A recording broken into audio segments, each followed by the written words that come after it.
this side that reveals a very different woman.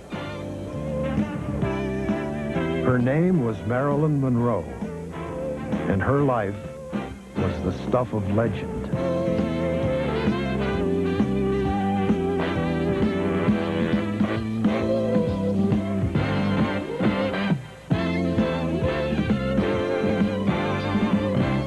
I think that she'll always be with us as long as we have pieces of celluloid that show her performances.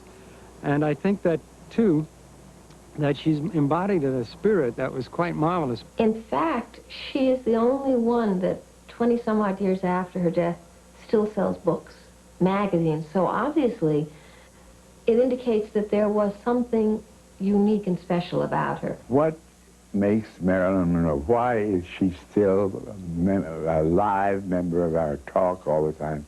It has nothing to do with the scandal of her death. It's because she's the most talented motion picture actress alive in her day. Hollywood, the town where she was born. Even today, her presence is everywhere. Hollywood, where legends are made and worshipped. And even the most treasured among them can be defiled. What about her was so fascinating? At 16, she was just another young bride. One of her husband's friends was Robert Mitchum. When I first met Marilyn, she was Norma Jean Baker, and Norma Jean Doherty, as a matter of fact, at that time. And I was working at Lockheed. Jim Doherty was my partner, and he had a picture of his bride. And she was very shy and very pleasant, very sweet. But she was not too comfortable around people, because I suppose her background hadn't prepared her for sort of easy sociality. Norma Jean Baker was born in 1926. Her mother was in and out of mental hospitals, and she was raised by strangers in an orphanage and 9 foster homes. She never knew her father. Though seldom alone, she was always lonely, dreaming of the day it would all be different. It was the roaring 20s, so escape for Norma Jean was readily at hand. The exploding world of the movies. Her mother had worked as a film cutter, putting together all those miles of celluloid, of comics, romantic heroes, and screen sirens. Her favorite was Jean Harlow. From early on, Norma Jean believed that even a nobody could one day become a star. And of course, I had no idea that she was going to turn out to be Marilyn Monroe and that everybody in the world would know her. The war abruptly ended Norma Jean's life as a suburban housewife. Jim Doherty joined the Merchant Marine, and Norma Jean felt abandoned once more. She took a job at a local factory where a photographer spotted her. The rest is history. It was in 1946, Mrs. Snively had a little agency.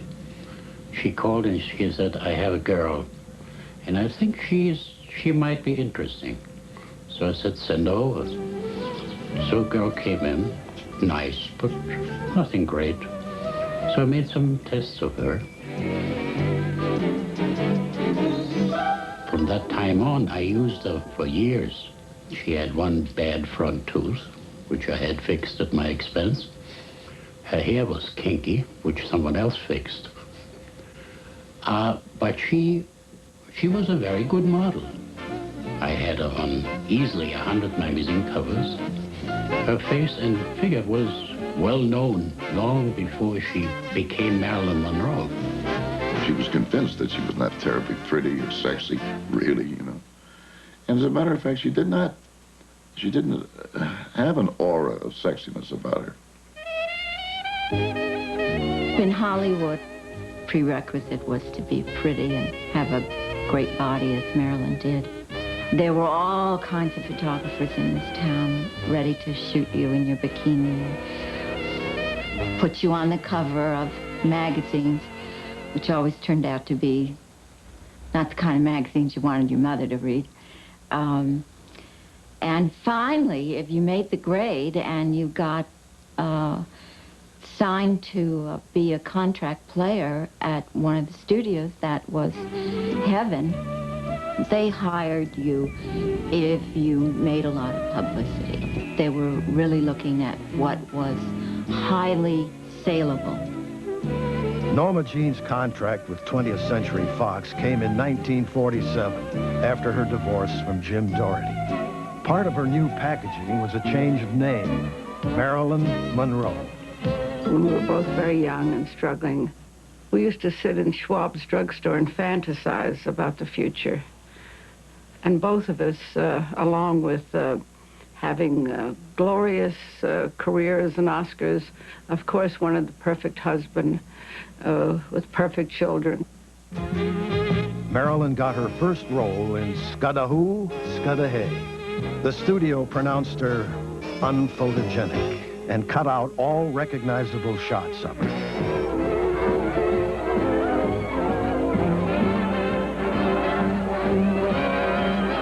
In the 1947 film Dangerous Years, she didn't wind up on the cutting room floor, but the impact of her appearance was negligible. 6 more all-day Sundays. Look, there's Evie. Hi, Evie. Hi, small change. Hey, wait. I got money tonight. Am I going to see you later? I'm not too tired. But, Evie, I thought we had a date. Look, this tray weighs a ton. After only 2 films, Marilyn's contract was dropped. She first sang and danced the next year in Ladies of the Chorus for Columbia. She began working with an acting coach. It didn't help. Again, Marilyn was dropped. Marilyn had very little self-worth. She didn't trust that she could do something by herself. And so very early in her career, she began to get coaches. The drama coach, Natasha Lytess, came into her life because I'm sure that Marilyn thought that there was some magic in Natasha. She felt she needed someone to support her, to tell her what she was doing right, when she did, if she did something right. Marilyn had a walk-on part in the 1950 Love Happy with the Marx Brothers, and she made the most of it.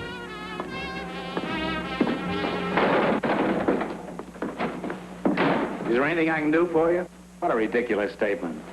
Mr. Grenion, I want you to help me. I have a little sand left. What seems to be the trouble? Some men are following me. Really? I can't understand why. That year, Clark Gordon, a classmate from the Actors Lab, was at the same audition as Marilyn. I went to read with her, and I realized that she was so nervous the script was shaking like a leaf. So I said, Marilyn, just grab my arm and hold on to it, and remember, with the microphone, you don't pay any attention to it. This is just a story about 2 young people sitting on the front porch deciding whether they're going to kiss each other. And she grabbed my arm and really sunk her fingernails into it. She was scared. And afterwards, in that wonderful, tremulous voice of hers, he said, oh, thank you so much. I don't know how I can ever thank you. And I said, well, let's go across the street and have a cup of coffee at Coffee Dan's. And she said that she had an opportunity to go out with Johnny Hyde on Tuesday night. And I said, listen, that's important. He's a big agent. I called Thursday morning, and evidently that night was the night that she decided to go up and live with Johnny Hyde. She had a talent to make people sorry for herself, and she exploited it to the very best of her ability. And that was pretty good. Even people who have been around and around and around in Hollywood still fell for this help me pose. She respected intellect. All the, I was busy going out with handsome young movie stars. She was attracted, maybe father figures, but certainly older men who were very smart. super agent Johnny Hyde prevailed on John Huston to audition Marilyn for a part in the 1950 Asphalt Jungle. It was her first major break. Since I'm going to be busy with a lot of cases, I thought you might like to take a trip. Where to? Oh, I don't know, the coast, Florida, anywhere you like. Could I, Uncle Lon? Anywhere? No fooling? Yes, I think a change of scenery might be good for you. Wait. You wait right here. I've got the most terrific idea.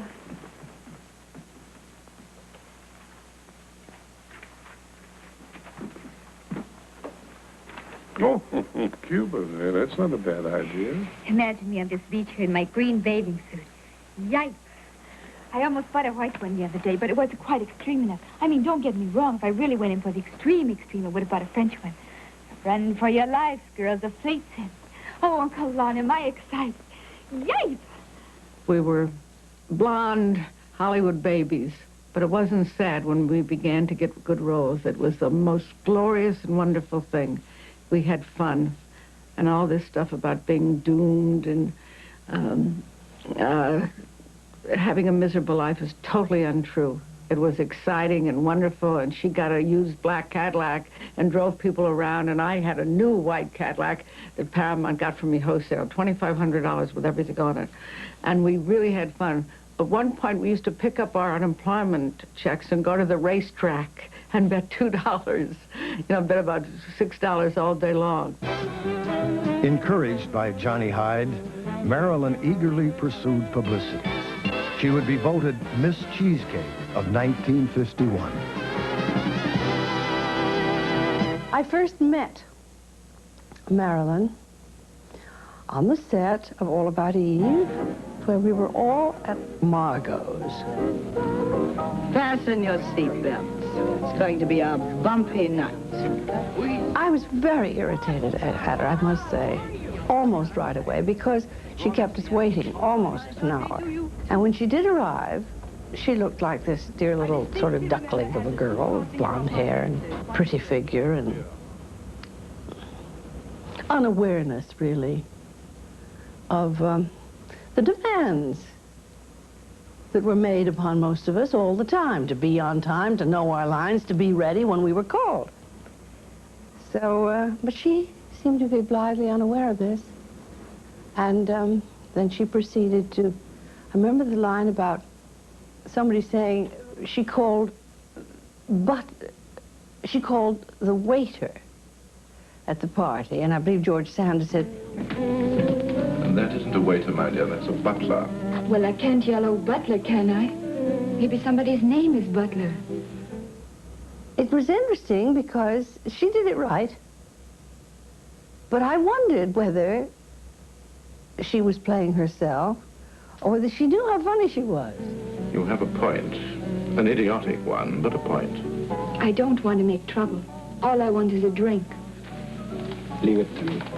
I'll get you one. Thank you, Mr. Fabian. Well done. I can see your career rising in the east like the sun. About the third day, Mr. Ratto said, "That girl is going to be big star." I said, "Why?" "Because she keeps everyone waiting." And he said, "No, she has a quality." Claudia, come here. You see that man? Well, I saw this soft, little vulnerable quality. Why do they always look like unhappy rabbits? Because that's what they are. I've got to make him happy. But I didn't know how much will was behind it. I didn't know how much drive. Signing her second contract with 20th Century Fox, Marilyn was given a succession of dumb blonde roles. To each, she added something unique. Think of all the millions of people all over the world who loved and admired and worshipped her, really. And yet, how many people do you really think she felt really loved her? Johnny Hyde was one of them. He was a feisty little agent, William Morris, I think. The big company, William Morris. And he was always, at least at Fox, he seemed to be very, very close at hand a good deal of the time. But I think she felt he did care for her. And I think that was very helpful to her at that time. Johnny Hyde made all the difference for Marilyn. With his guidance, the name Marilyn Monroe began to be recognized, but he would not live to see her first real success. From now on, she'd have to go it alone. In the 1952 Clash by Night, Marilyn was more than a sweet, dumb blonde. It was a step into the future. Meanwhile, the past was waiting to entrap her. I have a client who many years ago wanted a girl in a gold bathing suit for a calendar. We had to have it made especially, very short, which in 1946 or 47 was sensational. Well, let's see what we got. The first model that I used was Marilyn Monroe. Lovely. The calendar sold very well, so I have been using blondes in the same suit for the same client for 40 years now. Raise your head a little bit. And I asked her once, I want to take some nudes of her. And she said, no, she said, can't do that. And I said, why? She said, you're not married. So she went to another photographer who was married and did this famous nude. This photograph provoked a crisis of epic proportion. Studio heads considered delaying the opening of Clash by Night. Marilyn's explanation, she was broke and the job paid $50, gained her public sympathy, and audiences were soon trooping to see the film. Peg? Nay, look. Isn't it beautiful? A diamond. We had dinner last night, Joe and me. We had a fight, and we were never going to see each other again. At 11 o'clock, Joe came to the house and was going to kick the door down. I never thought I'd like a guy who pushed me around. Always take the man who'll kick the door down. Advice from Mama. When I was 14, I couldn't wait to get married. I was in a hurry to see the world. Don't see it too fast, little bee. Well, I gotta go. I just had to show you the ring. Peg, wait a second. I'll get Gloria dressed and come with you. I can't, honey. Joe's waiting. Diamonds make me punctual. Peg. Critics agreed that with Clash by Night, a genuine talent was revealed. Marilyn's fan mail took a quantum leap, and the future looked bright. In the 1952 Don't Bother to Knock, Marilyn played a disturbed babysitter opposite a young actor named Richard Widmark. But you haven't any reason to leave now. Sure I have. I want to. But you should be quiet. It's not her. I've got an appointment. I have to be someplace by 10. I'll go with you. Thanks. I don't think that'd work out. Let's go dancing. Take me down to that bar. Say, what's the matter with you? You're supposed to be here with that kid. Then stay. She won't bother you anymore. You bother me. I can't figure you out. You're silk on one side and sandpaper on the other. I'll be any way you want me to be. Why? Why is it so important? Didn't you ever have the feeling that maybe without even knowing why, you just let somebody walk away from you? You'd be lost. You wouldn't know which way to turn or where to find anybody to take their place. Reviewers applauded Marilyn's performance, but audiences were surprised by the departure from her usual role. You stop it now, all of you! I should have known better. You're not cured. Don't you say that! Put that down. You're just like my folks. You want me put away again? Talk sense. It wasn't their fault. They didn't send you to that institution. The doctors did. Soon, Marilyn was back playing the blonde her growing public couldn't get enough of. She was on a roll, and each succeeding film seemed to bring stardom closer.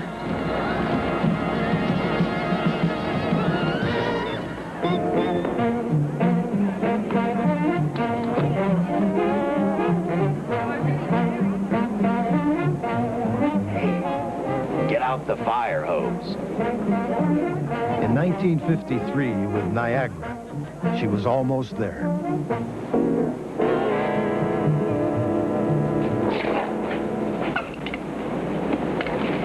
Would you mind playing this? Yeah, sure thing, lady. Kiss. Kiss me. Won't you kiss me? You kind of like that song, don't you, Mrs. Lucas? There isn't any other song. With all your heart protect us. This is a moment of thrill. was that same year with Gentlemen Prefer Blondes that the perfect blending of actress and role was finally achieved. Marilyn Monroe, the star, was born. A kiss of the hand may be quite continental, but diamonds are a girl's best friend. You don't want to marry my son for his money? I want to marry him for your money. A kiss may be grand, but it won't pay the rental on your humble flat or help you at the automat. May I kiss your hand? I always say a kiss on the hand might feel very good, but a diamond tiara lasts forever. Men grow cold as girls grow old, and we all lose our charms in the end. But square cut or pear shape, these rocks don't lose their shape. Diamonds are a girl's best friend. Tiffany's. I'd like to present to you the Look Achievement Award as the most outstanding feminine newcomer. Cartier. Best young box office personality. I present this citation, the most popular actress of the year. Thank you, Mr. Nichols. Thank you, Lawrence. Thank you, Mr. Sims. Black Star, Ross, Gorham. Talk to me, Harry Winston. Tell me all about it. Don't you know that a man being rich is like a girl being pretty? You might not marry a girl just because she's pretty, but my goodness, doesn't it help?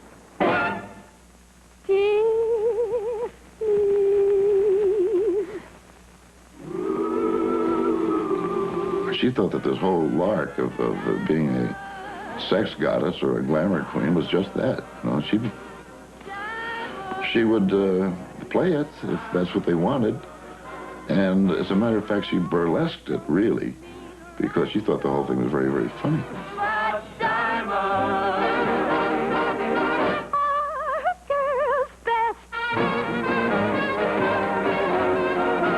Best friend.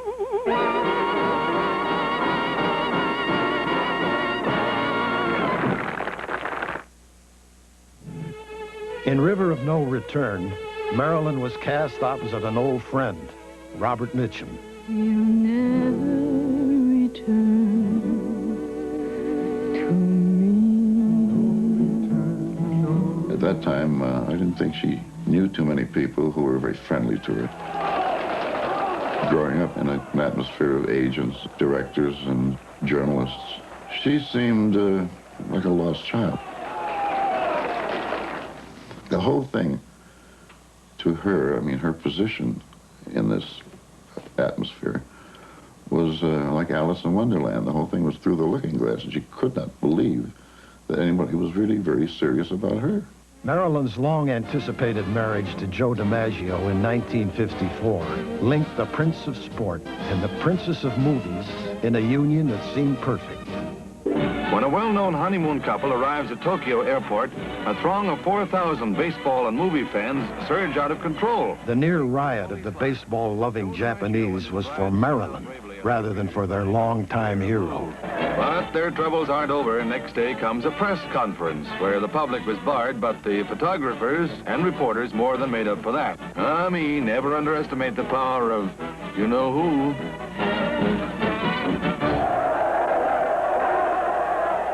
From Japan, Marilyn traveled alone to entertain American troops in Korea.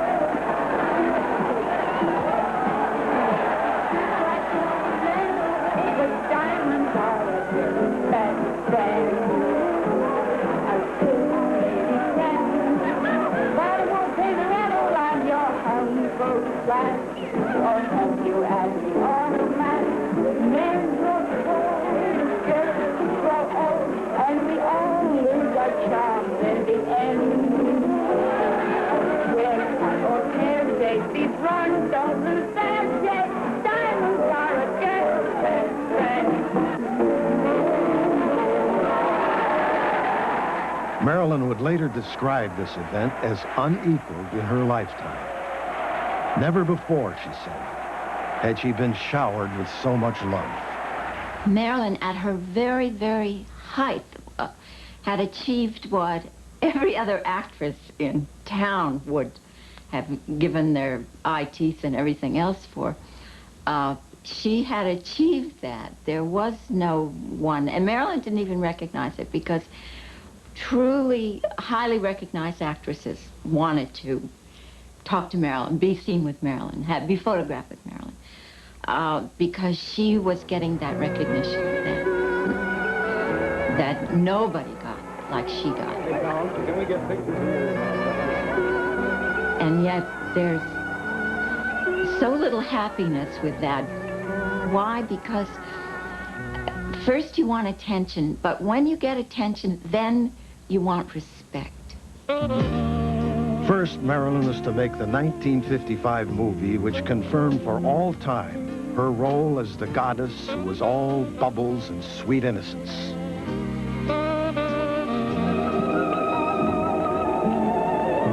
The 7-Year Itch. With this scene, the goddess created her own icon. Didn't you just love the picture? I did. But I just felt so sorry for the creature at the end. Sorry for the creature? Why'd you want him to marry the girl? He was kind of scary looking, but he wasn't really all bad. I think he just craved a little affection. You know, a sense of being loved and needed and wanted. That's a very interesting point of view.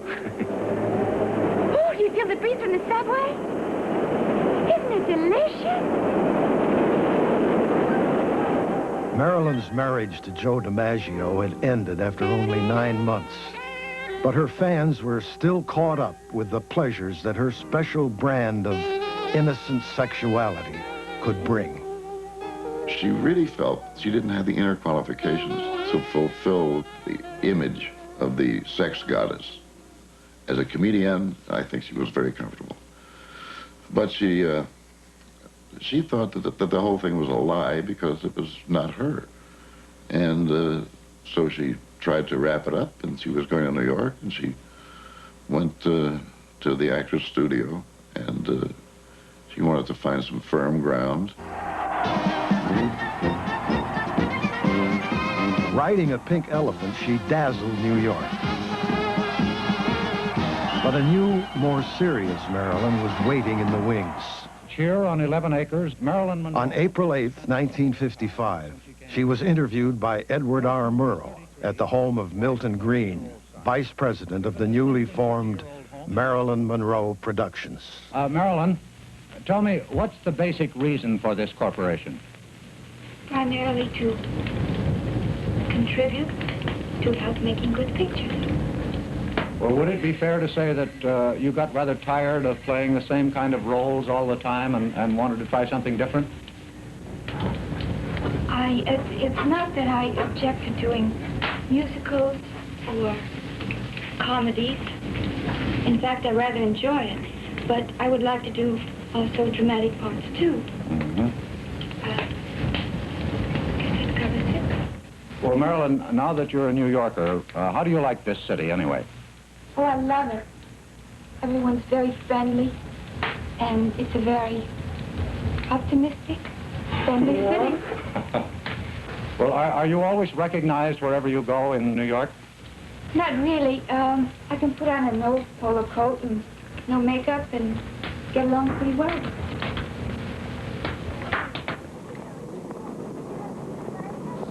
She had these two sides. And in a way, I really liked the side of her that she didn't show to the public so much. The no makeup, the kind of the little girl. Interesting, not sexual, really. It was almost asexual in its quality. She was flirtatious and charming, but without that need to put on that other mask.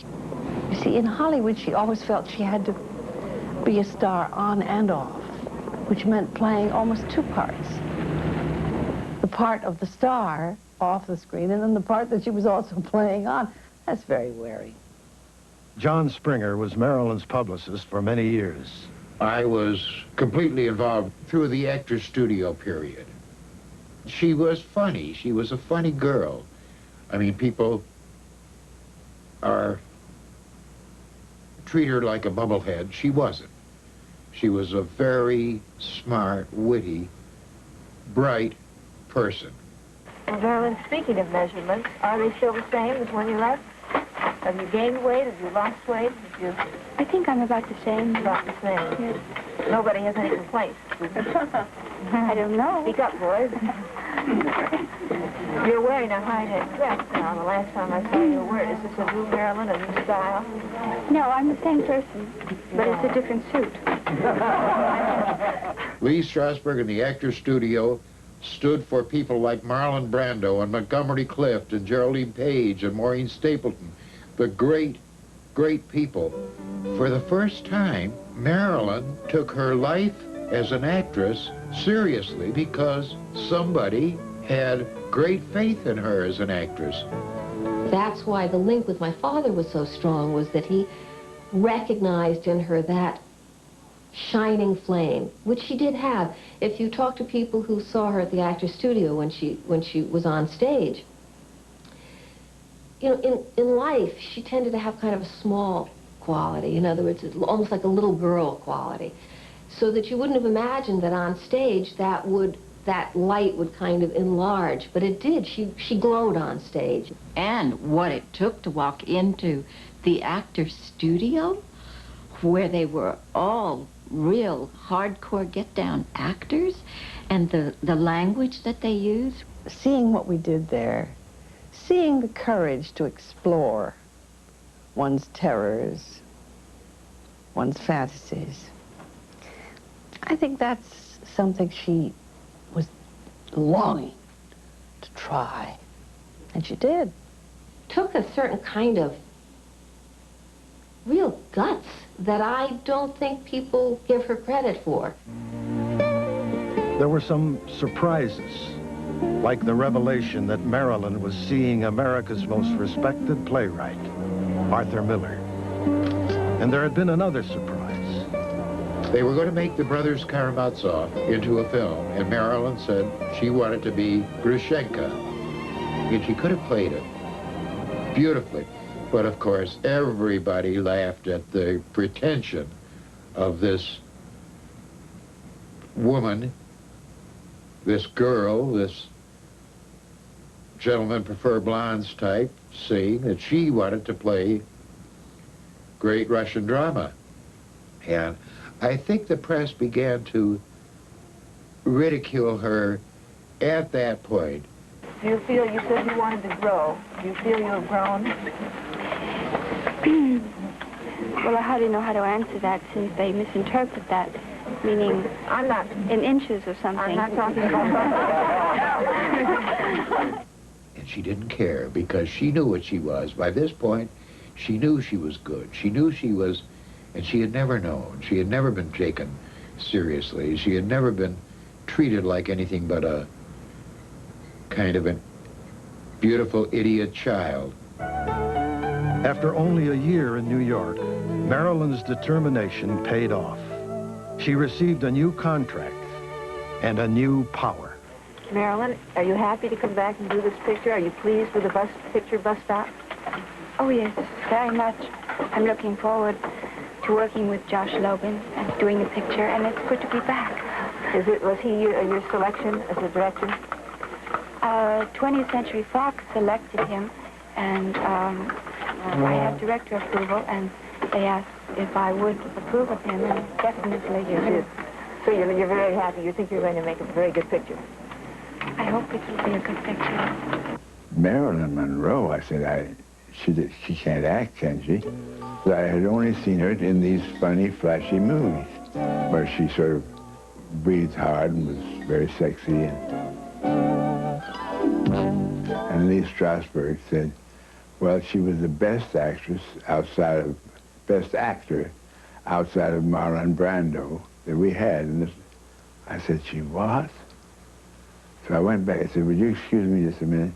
I went back to the back of the house, and I called Hollywood and said, I'll do Bus Stop with Marilyn Monroe.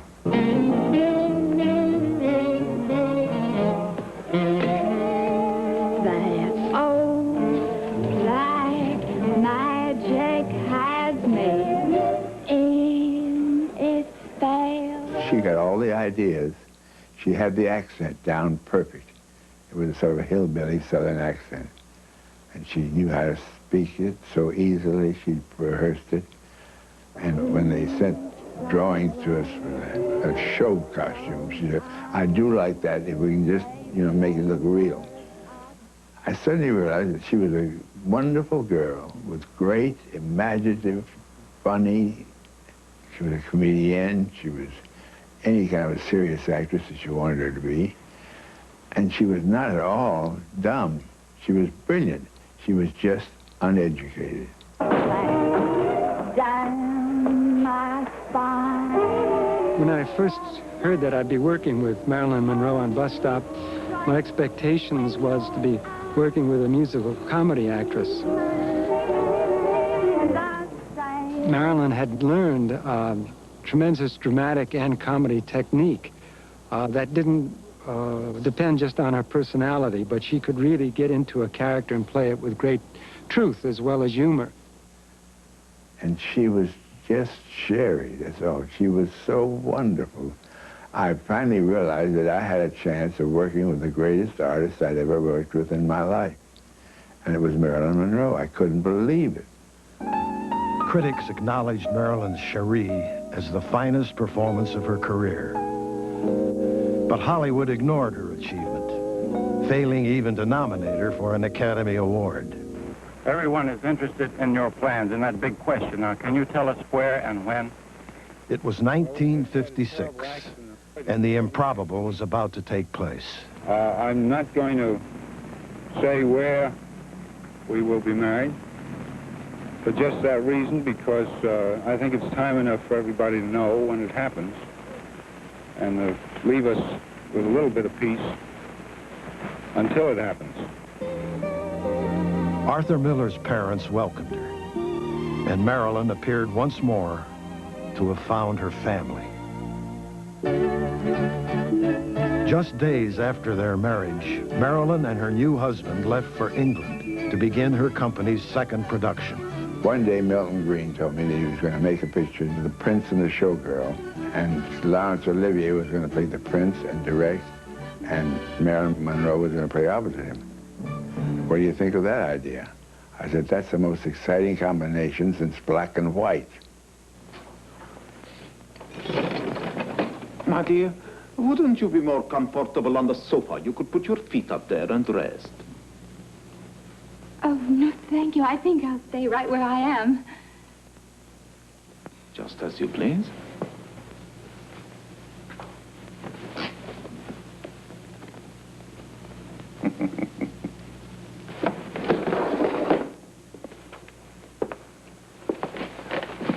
My dear, it was so good of you to come and see me here tonight. You said that before. Did I? That is a beautiful dress. You said that before, too. What does it matter? What are words? Where deeds can say so much more. That's just terrible. What is that? That performance of yours. Dear, I do not altogether understand you, Miss Marina. Oh, now, don't pull the Grand Duke with me. You made a pass, and I turned it down. That's all that happened. We can still be friendly. Marilyn, now in her 30s, was hailed by critics as a superb comedienne. She would receive Italy's David Di Donatello Award as Best Foreign Actress of 1958, as well as the French Crystal Star. I would like to say that I'm fully confident that in the end my husband will win this case. Americans were again amazed. Marilyn Monroe was speaking out in support of her husband's refusal to name suspected communists before a congressional committee. Her courage only enhanced her role as beloved sex goddess. The acclaim for Marilyn's unique comedic talent reached its peak with her 1959 film, Some Like It Hot. And the goddess of sex was at her playful best.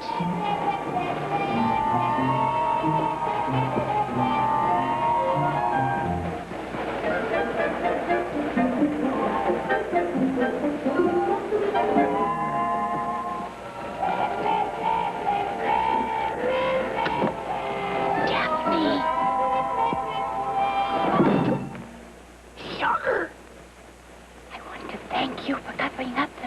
You're a real pal.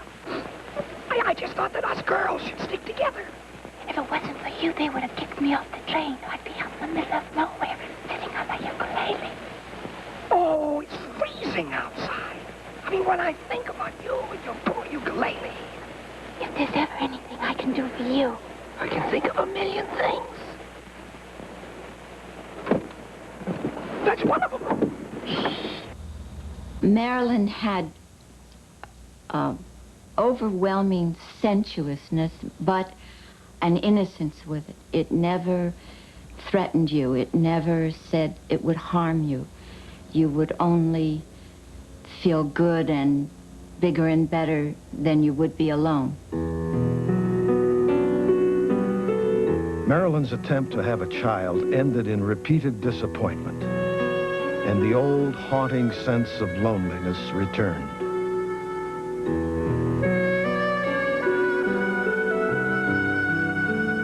Marilyn was so pretty. She was the definitive example of the pretty, gorgeous, blonde. You wouldn't think she had a thought in her head unless you knew her. She had too many thoughts in her head. Maybe that was part of her problem. In 1961, Arthur Miller wrote the last film Marilyn ever completed, The Misfits. Never had she seemed more fragile, more luminous. You're a real beautiful woman. It's almost kind of an honor sitting next to you. You just shine in my eyes.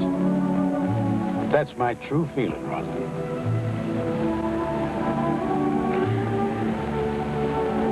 What makes you so sad? I think you're the saddest girl I ever met. The first man never said that. I'm usually told how happy I am. That's because you make a man feel happy. I don't feel that way about you, Kay.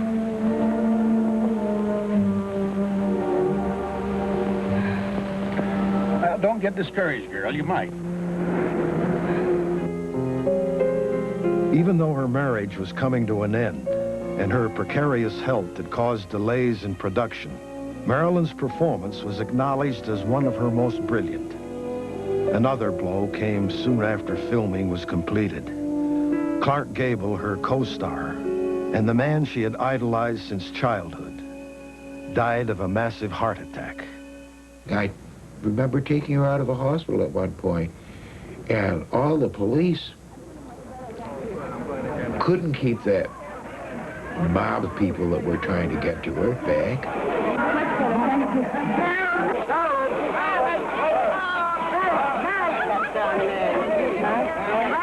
And they weren't after me, they were after Marilyn, but I was scared. She wasn't what she sold. You don't realize when you make these deals early in your life, and she certainly did with publicity, that you have to live with them forever. And I don't think she was able to do it. I think one time she said, I'm so sick of being treated like a thing. I'll never forget, I woke up one morning and Marilyn was standing nude, looking out at the ocean. And I was sort of from underneath the cover staring at her with great envy, thinking that if I had a body like hers and blonde hair like hers and was tall like her, I would be happy. And she turned around and caught me watching her, and I said, oh, Marilyn, I said, I would give anything to be like you. And she looked at me and in complete horror and consternation said, oh, no, Susie, don't say that.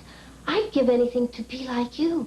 People respect you. Marilyn accepted her second Golden Globe Award. Norma Jean, the little girl from the Vine Street Orphanage, was declared the world's most popular star. And you can be as alone with Oscars and jewelry as anybody. and the real values are your family and your friends. And Marilyn had no family, and she was suspicious of most friends because they turned out to be using her. She had been practically cut out of her first film. Her last, Something Has to Give, she never finished. Frequent absences, lateness. For the first time ever, Marilyn was fired. The footage that remains shows the Marilyn we always knew, vibrant and gorgeous. But within weeks, her life would be over. The only house Marilyn ever owned is the one she purchased shortly before she died. It's not in the tradition of the Hollywood superstar. It's modest, in keeping with the needs of a private and introspective person. The inscription before the door is in Latin, Cursum perficio, my journey is over. I should think that if Marilyn could be aware of the sort of legendary quality that she herself inspired, I should think that no one would be more surprised than she, because she never really felt worthy. She would feel that after her years of search that she had been finally and truly adopted. There's never been anyone quite like Marilyn Monroe. She has elements that many other stars have. Of the people that I've been involved with, there's everyone from Judy Garland to Ingrid Bergman. Dreamy and soft and gentle would all be words that would personify what Marilyn was, and never ever would hurt you. You could hurt her, but she was not something that would ever threaten or hurt you. Even now, I watch people watching her films, and they become alive, and she had that quality, and she could project it. It was an earthy, just magic. That's why it's still there on the screen. Well, I remembered reading the lyrics that I got in Oscar Hammerstein's book, the wonderful lyrics he wrote about all the things you are. She is the angel glow that lights a star. She was an electric light. She turned on and acted. Marilyn kind of distilled what makes the most exciting women in the world exciting. Marilyn had it all.